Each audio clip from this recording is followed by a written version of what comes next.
7 የስኬታማ ሰዎች ልማድ ሄኖክ አርብቦ እንደተረጎመው። ፓራዳይም አንድ ሰው እውነታን እንዴት እንደሚገነዘብ የሚያብራራ ሐሳብ ነው። ደራሲው ይህን ሐሳብ በስፋት በማብራራት ይጀምራል። ይህን መረዳት በጣም አስፈላጊ ነው፣ ምክንያቱም እያንዳንዱ ሰው የተለያየ ፓራዳይም ስላለው። አካባቢ፣ ያደክበት ሁኔታና አስተዳደግ የአንተን ፓራዳይም ከመቅረጽ አንጻር ከፍተኛ አስተዋጽኦ ነበራቸው። አንድ በባቡር ውስጥ የተቀመጠ ሰው ልጆቹ በባቡሩ ውስጥ እየሮጡና በጣም እየጮሁ ሲረብሹ ከዚህ ሰው አጠገብ የተቀመጠው ሌላ ተሳፋሪ ይሄ ሰውዬ ልጆቹ እንዲህ ባቡሩን ሲረብሹና ተሳፋሪዎቹን እያወኩ በኃይል ሲጮሁ እንዴት ዝም ይላል? ምንም ኃላፊነት የማይሰማው አባት ነው በማለት ሲያስብ ቆየና የልጆቹ ጩኸት እየተባባሰ ሲመጣ አጠገቡ ያለውን የልጆቹን አባት ይቅርታ አድርግልኝ ጌታዬ፣ ልጆችህን ብትይዛቸውና ብትቆጣቸው ጥሩ ነው፣ ምክንያቱም ተሳፋሪውን ሁሉ እየረበሹ ነው አለው። የልጆቹ አባት ከጥቂት ዝምታ በኋላ ይቅርታ፣ ልክ ነህ፣ በጣም እየረበሹ ነው። ነገር ግን አሁን እየተመለስን ያለነው ከሆስፒታል እናታቸው ከ1 ሰዓት በፊት ከዚህ ዓለም በሞት ተለይታቸዋለች። በዚህ ምክንያት በጣም አዝነዋል አለው። በዚህ ቅጽበት የዚህ ሰው ለነገሩ የነበረው እይታ ወይም ፓራዳይም ሙሉ በሙሉ ተቀየረ። ምክንያቱም ከደቂቃዎች በፊት ከልጆቹ አባት አጠገብ ቁጭ ብሎ የልጆቹን ስርዓት አልበኝነትና የአባታቸውን ግድ የለሽነት እያሰበ ኃላፊነት የማይሰማው ወላጅ መሆኑን ደምድሞ ነበር። በዚያ ቅጽበት ግን ለሁኔታው የነበረው እይታ ወይም ፓራዳይም ሙሉ በሙሉ ተለወጠ። ስለዚህ በዚህ መሰረት ፓራዳይም ሺፍት ስንል የአስተሳሰብ ንድፍ ወይም እውነታን የምንረዳበትና የምንገነዘብበት መንገድ ቀደም ብሎ ከያዝነው አስተሳሰብና እይታ ፍጹም በተለየ መልኩ ሙሉ በሙሉ ሲለወጥ ማለት ነው። የአንድን ሰው ባህሪ ለመለወጥ በጣም ፈጣኑ መንገድ የሰውየውን ፓራዳይም መለወጥ ነው። እነዚህን 7 የውጤታማ ሰዎች ልማዶችን እንደ መርሆት አድርጎ መውሰድ አስፈላጊ ነው። ምክንያቱም ይህ መጽሐፍ በአንድ ጊዜ ተነቦ የሚተው አይነት መጽሐፍ አይደለም። በውስጡ ያሉት እነዚህን የውጤታማ ሰዎች 7ቱን ልማዶች ቀለል ቢሉም እንኳን በህይወታችን ላይ ግን እንደ መርህ ሆነው የሚያገለግሉ መሆናቸውን ደራሲው አጽንኦት ይሰጣል። ስለዚህ አሁን በቀጥታ ወደ መጀመሪያው የውጤታማ ሰዎች ልማድ እናምራ።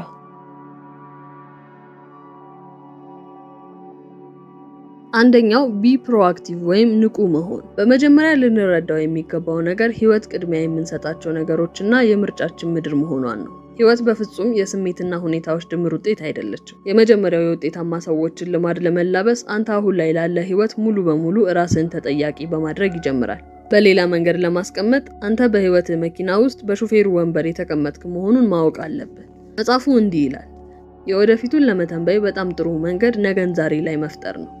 ይህንንም በምታደርግበት መንገድ የውጤታማ ሰዎች ልማድ የመጀመሪያ የሆነውን ቢ ፕሮአክቲቭ ወይም ንቁ መሆን የሚለውን ልማድ በመላበስ ነው። የዚህ ፕሮአክቲቭ ልማድ ተቃራኒው ሪአክቲቭ የሚለው ልማድ ነው። በስሜታቸው የሚመሩና ሙዲ ወይም ሁኔታዎችና ሰዎች እንደፈለጉ የሚመሯቸው ሰዎች እንዲህ ያለ ባህሪ የተላበሱ ናቸው። እነዚህ ሰዎች የስሜት ሁኔታና ሰዎች ባሪያቸው ናቸው፣ ምንም እንኳን ባይረዱትም ማለት ነው። ቢ ፕሮአክቲቭ ወይም ንቁ መሆን በሚለው የውጤታማ ሰዎች ልማድ ውስጥ ቀጣዩ ግንዛቤ በህይወት ለሚሆኑትና ለሆኑት ነገሮች በሙሉ ኃላፊነት መውሰድ ነው። ከውጫዊ ተጽዕኖዎች ራስን መለየትና ከምክንያት በላይ መሆን አለብን። ሌላው በዚህ ሐሳብ ስር ያለው ነጥብ ትልቁ የሰው ልጅ ኃይል የመምረጥ ኃይል ነው። ነፃ ፍቃድና ምርጫ እንዳለ እወቅ፣ በትክክልም ተጠቀምበት። በየቀኑ የመምረጥና የነፃ ፍቃድ ኃይል አለ። ለምሳሌ አንድ ሰው ድንገት በጥፊ መታ። ያ ሰው በጥፊ የመታ ምንም ሳታደርግ ነው። መልሰ ያን ሰው ከመማታት በፊት ግን ይህ ሰው ድርጊቱ ትክክልና ጤናማ ባይሆንም አንተ ግን ለዚህ ሰው የምትመልሰው ምላሽ ምርጫ አለ።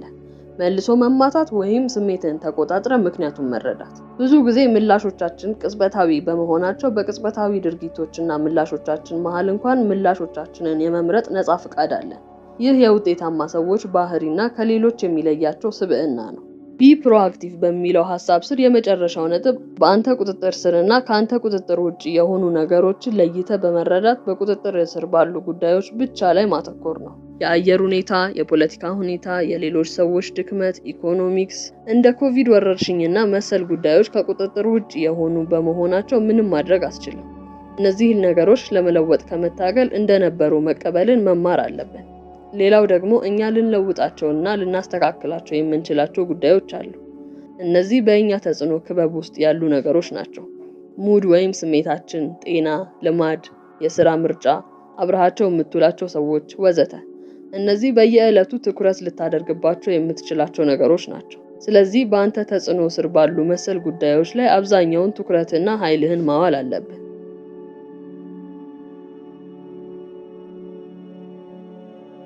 ሁለተኛው begin with the end in mind ወይም በአእምሮ ጨርሰ ጀምር የሚለው ነው። መጽሐፉ እንደሚለው አንተ የህይወት ፕሮግራመር ነህ። ስለዚህ በጥንቃቄ ፕሮግራሙን ጻፍ። ነገር ግን አስተውል፣ የሌላውን ሰው ፕሮግራም እንዳትኖር ተጠንቀቅ። ይህ ምዕራፍ በአጠቃላይ የህይወትህን መሪ መጨበጥና ወደ ፈለግከው መምራት ብቃት የሚል ልማድ ማዳበር ነው። ብዙ ሰዎች የራሳቸው የህይወት ንድፍ የላቸውም። ከብዙሃኑ ጋር አብሮ መጓዝ ይቀላቸዋል። የሌላን ሰው ህይወትና አስተሳሰብ በመከተል ይመራሉ። እኚህ ከፍሰቱ ጋር አብረው የሚጓዙ ናቸው። ህይወታቸውን የሚመሩትም እነሱ ሳይሆኑ ብዙሃኑና የሌሎች ሐሳብ ነው። ይህንን ሐሳብ የበለጠ የሚገልጽ አንድ ጥቅስ አለ። አንድ ነገር በቅድሚያ በአእምሮ ውስጥ ይፈጠራል። በመቀጠል በአካላዊውና ገሃዱ ዓለም ላይ ለሁለተኛ ጊዜ እንደገና ይፈጠራል። ስለዚህ የሐሳብህን ኃይል አቃላት ተመልከት። ሶስተኛው የውጤታማ ሰዎች ልማድ ዋናውን ነገር ዋና አድርግ የሚለው ነው።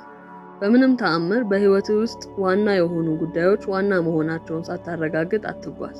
ቀደም ብለን ያየነውን የህይወትህን ዓላማና ግብ እንዲሁም መርህና ተልእኮን ካዘጋጀ በኋላ ይህ የህይወትህ ሰነድና መመሪያ አድርገህ በመውሰድ በህይወትህ ዋና እሴቶችን ለይተህ በማውጣት ዋናውን ነገር በማስቀደም ይህንንም በዕለት ተዕለት ውሳኔዎች ውስጥ ማካተት ነው። ይህን ለማድረግ በቀላሉ ሚናዎችን ወይም የህይወትህን ሮል ለይተህ ማውጣት ነው። ለምሳሌ አንተ ባለትዳርና የአንድ ትልቅ ተቋም ኃላፊ ነህ ብለን እናስብ። በዚህ መሰረት ባል፣ አባት፣ የድርጅት ኃላፊ፣ ጓደኛ፣ ወንድም፣ ለወላጆች ደግሞ ልጅ የሚሉ ሚናዎች ወይም ሮሎች በህይወት ውስጥ ይኖርሃል ማለት ነው። በእነዚህ ሚናዎች ወይም ሮል አንጻር ደግሞ ግቦችን ታስቀምጣለህ። እንደ ባል፣ አባት፣ የድርጅት ኃላፊ፣ ጓደኛ በሚሉ ሚናዎች ዙሪያ ግልጽና የተብራሩ ግቦችን ማኖር። እነዚህን ግቦችም ለማሳካት የጠራ እቅድ ማውጣት።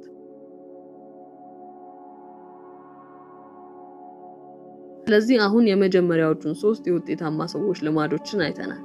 በመጀመሪያ ያየነው ልማድ ንቁ መሆን ወይም ቢ ፕሮአክቲቭ፣ ሁለተኛው ደግሞ በአእምሮ ጨርሰ ጀምር፣ ሶስተኛው ልማድ ዋናውን ነገር ዋና አድርግ የሚሉት ሲሆኑ እነዚህን 3ቱን ልማዶች በራስ ላይ የምትሰራባቸው በግል ህይወት የሚያተኩሩ ናቸው። ደራሲው የመጀመሪያው 3ቱን ልማዶች በራሳቸው ላይ የምንሰራባቸው እንዲሁም ራሳችንን ድል ለማድረግ የሚረዱን ልማዶች በማለት ይገልጻቸዋል። እነዚህን ልማዶች በትክክል በግል ህይወት ላይ ከሰራ በኋላ ወደሚቀጥለው ቀሪ ልማዶች ለመግባት ዝግጁ ትሆናለህ ማለት ነው። ምክንያቱም ቀሪዎቹ ልማዶች 4፣ 5 እና 6 አንተ ከሌሎቹ ጋር ባለ ግንኙነት ላይ የሚያተኩሩ ልማዶች ናቸው። በእነዚህ ልማዶች ውጤታማ ለመሆን ቀደም ብለን ያየናቸውን 3ቱን የግል ልማዶች በተሻለ መልኩ ማዳበርና ማጎልበት እጅግ ወሳኝ ነው። ስለዚህ አሁን ወደ ቀጣዩ 4ኛው ልማድ እናመራለን።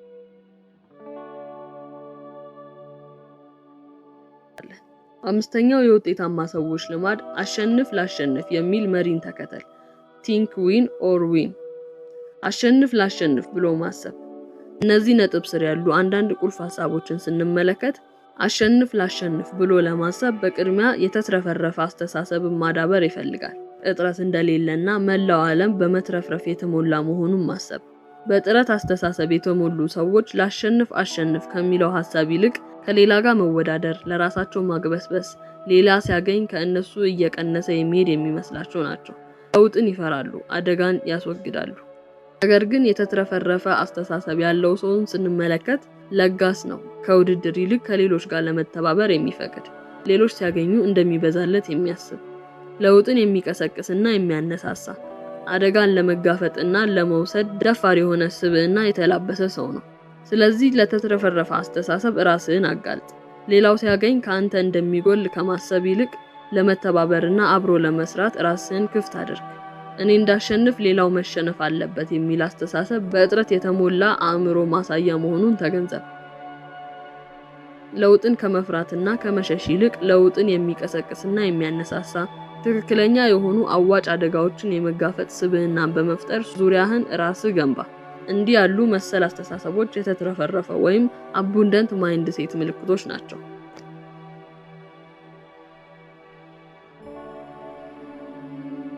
አምስተኛው ደግሞ በቅድሚያ ሌሎችን ለመረዳት መሞከር፣ በመቀጠል እንዲረዱ አድርግ። አብዛኞቻችን ሌሎችን በምናዳምጥበት ወቅት ምላሽ ለመስጠት እንጂ የሚሉትን ለመረዳት በሚል መንፈስ አይደለም።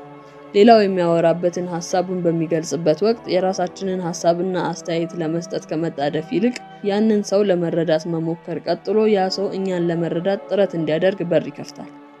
የአንተ ሐሳብ ከሌላው የበለጠና የተሻለ መሆኑን ለማሳየትና ለማስረዳት ከመሞከር በፊት የሌላውን ሰው ሐሳብ በትክክል ለመረዳት ሞክር።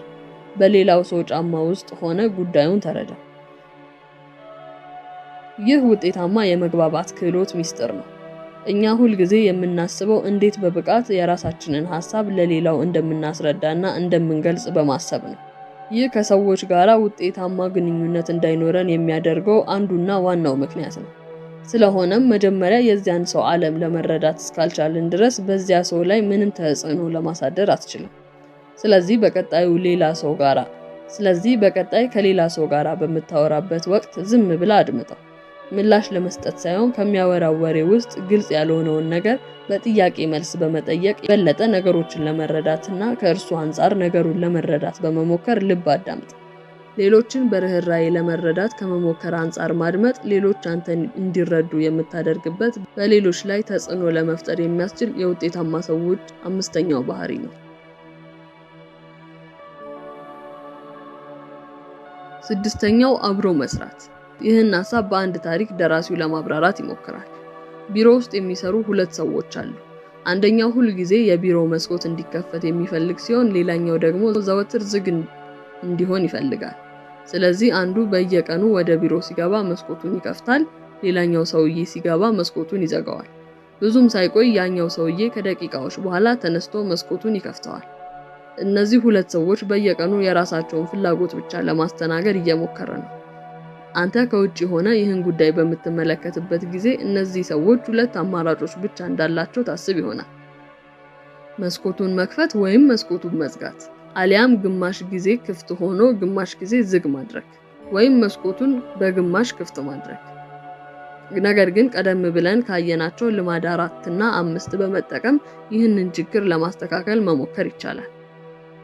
ላሸንፍ የሚለውን አራተኛውን ልማድ በመጠቀም የሌላኛውን ሰውዬ ሐሳብ ለማወቅ ተቀራርቦ መነጋገር። የአንዱን ፍላጎት ብቻ እንዲሟላ ሳይሆን ሁለቱንም ተጠቃሚ ሊያደርግ የሚችል ሐሳብ ላይ እስኪደርሱ ሁለቱም አሸንፍ ሐሳብ ተቀራርበው ችግሩን ለመፍታት እንዲሞክሩ ማድረግ። ቀጥሎ ወደ ልማድ 5 ማለትም መጀመሪያ ሌላውን መረዳት በመቀጠል ሌላው እንዲረዳ ማድረግ በሚለው ሐሳብ አንዱ የሌላውን ሐሳብ ለመረዳት እንዲሞክር በማድረግ ችግሩን መፍታት። ሁል ጊዜ መስኮት ክፍት እንዲሆን እንደምትፈልግ አውቃለሁ። እኔ ግን መስኮቱ ክፍት በሆነ ቁጥር የሚገባው አየር ወረቀቶቼን ስለሚበታትንብኝ ተቸግሬያለሁ። ለእኔም ለአንተም ጠቃሚ በሆነው መንገድ ይህንን ጉዳይ ብንፈታው ምን ይመስልሃል? በማለት መስኮቱ እንዲዘጋ የሚፈልገው ሰውዬ ጥያቄ ያቀርብለታል። ለዚህ ጥያቄ ማንኛውም ሰው ቀና የሆነ ምላሽና ትብብር እንደሚኖር አያጠራጥርም። ስለዚህ ልማድ 6 ይህን ጉዳይ በዚህ መልክ ተቀራርቦና አሸንፍ በሚል አስተሳሰብ በቅድሚያ የሌላውን ሐሳብ በመረዳት በመቀጠል የራስን ሐሳብ ለማስረዳት በመሞከርና በመቀራረብ ችግሮችን የመፍታት ልማድን ማዳበር ነው። ስለዚህ እነዚህ ሰዎች ቦታ ተቀያይረው ሊሰሩ ይችላሉ። ውጪውን ማየትና ነፋሻማ አየር ለማግኘት ዘወትር የቢሮውን መስኮት ክፍት እንዲሆንለት የሚፈልገው ሰውዬ መስኮቱ አጠገብ ቢሮውን በማዞር በመስኮቱ የሚገባው ንፋስ ወረቀቶቹን የሚበታተንበት ሰውዬ ከመስኮቱ በተቃራኒ አቅጣጫ በመቀመጥ የሁለቱም ፍላጎት ማለትም ላሸንፍ በሚለው መርህና አንዱ የሌላኛውን በመረዳት እንዲሁም የራስን ሐሳብ በማስረዳት በመጨረሻ ተቀራርበው ችግራቸውን ከራስ ወዳድነትና በኮፈስ ስሜት ተላቀው በዚህ መልክ መፍታት ችለዋል። እነዚህ 4፣ 5፣ 6 ልማዶች ከሌሎች ጋር ባለን ግንኙነት ዙሪያ ሰባተኛውና የመጨረሻው ልማድ መጋዙን መሳል ነው። ይህ መጽሐፍ ለቀጣይ የለውጥና የእድገት ሂደት አጋር እንዲሆን ተደርጎ የተዘጋጀ ነው። ስለዚህ ይህ ሰባተኛው ልማድ ያየናቸውን 6 ልማዶችን ዘወትር ራስን ለማለማመድና ለማሻሻል መጋዙን መሳል የሚል ነው። ቀደም ብለን ያየናቸው 6ቱ ልማዶች በአንድ ቀን የምናከናውናቸው ሳይሆኑ ዕለት በዕለት የምንለማመዳቸውና እየተሻሻልን የምንመጣባቸው መሆኑን ልብ ማለት ያስፈልጋል። ደራሲው ዋና ራስን ልታስደስትና ልታሻሽል የምትችልባቸውን የህይወት ዘርፎች በዚህ መልክ ያስቀምጣል። አንደኛው አካላዊ እድሳት፣ አእምሮ እድሳት፣ ስሜታዊና ማህበራዊ እድሳት እንዲሁም መንፈሳዊ እድሳት ናቸው። አካላዊ እድሳት በመደበኛነት ወደ ጂምናዚየም መሄድ፣ የአካል ብቃት እንቅስቃሴን ማድረግና የተመጣጠነ ምግብ የሚል ዝርዝሮች ሲኖሩት፣ አእምሮአዊ እድሳት ደግሞ እንደ መጽሐፍ ማንበብ ያሉ ነገሮችን እንዲሁም ንግግሮችን ማዳመጥ ያካትታል። ስሜታዊና ማህበራዊ እድሳት የሚለው ከሌሎቹ ጋር ባለን ግንኙነት ውጤታማ በሆነ መልኩ መስራት የሚል ሐሳብን የያዘ ነው። ይህ ግንኙነቶቻችሁን ቀጣይነት ባለው መልኩ ለማጠናከርና ለማሳደግ ጥረት አድርግ የሚል ሐሳብ ነው። በመጨረሻም ለመንፈሳዊ እድሳት ልታደርጋቸው የምትችላቸው የተለያዩ ነገሮች አሉ። ጠዋት ላይ ጸሎት ማድረግ፣ ቃሉን ማንበብ የሚሉ ዝርዝሮችን በውስጡ ይዟል። ይህን የመጨረሻውን ልማድ 7 እንደ ካይዘን ፍልስፍና ልትመለከተው ትችላለህ። ዘወትር በአንድ ነገር ላይ ቀጣይነት ያለው መሻሻያ ማድረግ። ስለሆነም ቀደም ብለን ያየናቸውን 6ቱን የውጤታማ ሰዎች ልማዶችን በወረቀት ላይ አስፍርና ዘወትር ልታየው የምትችልበት ቦታ ላይ ለጥፍ። ቀጣይነት ባለው መልኩም እያንዳንዱን ትኩረት በማድረግ ራስህን ለማሻሻልና የበለጠ ለማዳበር ስራ።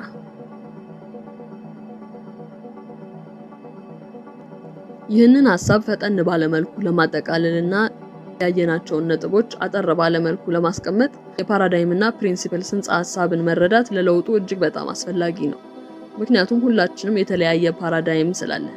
ይህ ማለት ሁላችንም የተለያየ የዓለም ምልከታ አለ። ይህን መረዳት የውጤታማ ሰዎችን 7ቱን ልማዶች በብቃት ለመረዳት በእጅጉ ያግዛል።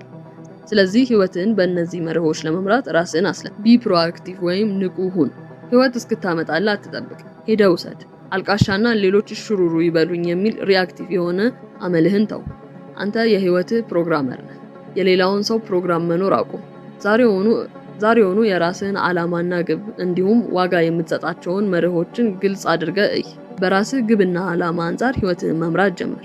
ከቁጥጥር ውጪ ባሉ ጉዳዮች ላይ ጊዜህንና ጉልበትህን እንዲሁም ትኩረትህን ማባከን አቁም። ዛሬውኑ በአንተ ተጽዕኖ ክልል ውስጥ ያሉ ጉዳዮች ላይ ብቻ ትኩረትህን ለማድረግ ወስን። ህይወትህን የምትመራበት የግል ሰነድ ይኖር። እሴቶችህን፣ ዓላማዎችህን፣ ግቦችህን፣ ምኞትና መሻቶችህን፣ ህልሞችህን፣ እቅዶችህንና በህይወትህ ዋጋ የምትሰጣቸውን ነገሮች ለይተህ ጻፍ። በህይወትህ ዋና የሆነውን ነገር ዋና አድርግ። በምንም ተአምር በዚህ ጉዳይ እንዳትደራደር። ግብና ሚናህን ለይ። እነሱንም ለማሳካት እቅድ አውጣ። ቀድመ ሌሎችን ለመረዳት ሞክር። በመቀጠል እነርሱ አንተን እንዲረዱ አድርግ። ከሌሎች ጋር ባለ ግንኙነት አሸንፍ ላሸንፍ የሚል መርህን ተከተል። ለመተባበር ፍቃደኛ ሁን። በመጨረሻም ዘውትር ራስህን በማሻሻልና በማሳደግ መጋዙን መሳል እንደሚኖርብህ ልብ በል። እነዚህ ልማዶች አንድ ጊዜ ሞክረህ የምትተዋቸው ጉዳዮች ሳይሆኑ የህይወትህ ዘመን ጥረትና ልምምድ እንደሚፈልጉ ከወዲሁ ልብ በልና ልምምድህን ጀምር።